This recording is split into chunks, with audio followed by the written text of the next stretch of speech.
Hello and welcome again. I appreciate you continuing to follow this content, but let's start with our legalese.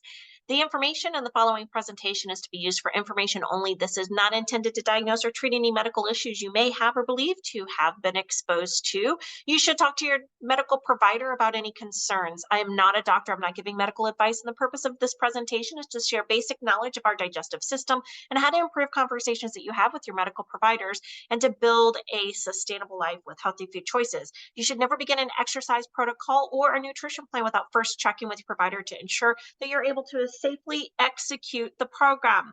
You should never discontinue the use of prescribed medication without consent of your provider. I'm merely sharing information that's available to the prudent person. Be smart in your wellness and be your own advocate. So let's go ahead and dive right in. Today, we're going to talk about bacteria. We're going to go specifically into the good bacteria that we have inside of our body. And so our agenda is we're going to talk about the biotics of things and what foods help us to create this homeostasis in our digestive tract. So probiotics are living organisms that we consume and they become a part of our digestive system. So these are living organisms like we keep talking about the Amazon and all the different varieties of species. There's over 100 trillion different species of bacteria and yeast that are in our colon that serve a purpose of breaking down substances that our body no longer needs. And the diversity of these 100 trillion different species is what helps keep us healthy. And so probiotics are these living organisms, and you can find these in yogurt or kefir, tempeh, or miso, sauerkraut, natto, cheese. These are things that you've probably seen as you're walking through the grocery store. Some of them are popular that you probably already implement, and other things you might need an Irish festival or something to get that sauerkraut, but you may have exposure to them and you may not have exposure to them, but that's what gives us some of the diversity in the species of our colon. Now, probiotics, they did this study. There's tons of studies that are out there, but I specifically followed a study that was done in 2020. There were 34 different types of this study and how they implemented it, but all of them linked that adding probiotics to their weight loss program improved the participants' BMI, liver function, and ability to control sugar levels. Now, again, I've said this multiple times.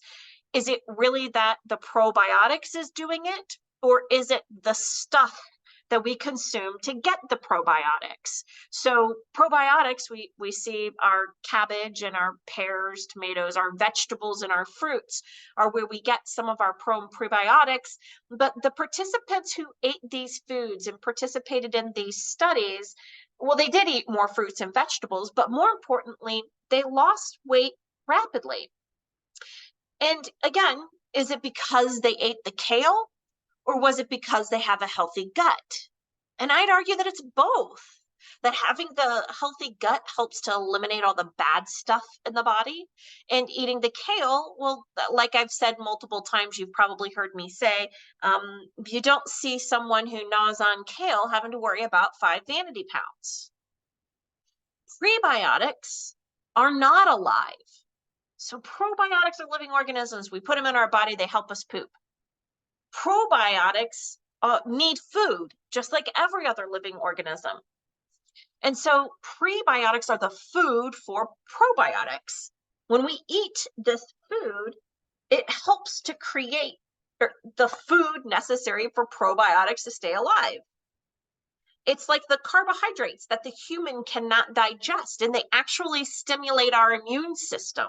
So eating more of these foods that you see over here in this picture are going to help to not only feed the probiotics, but also stimulate our personal immune systems.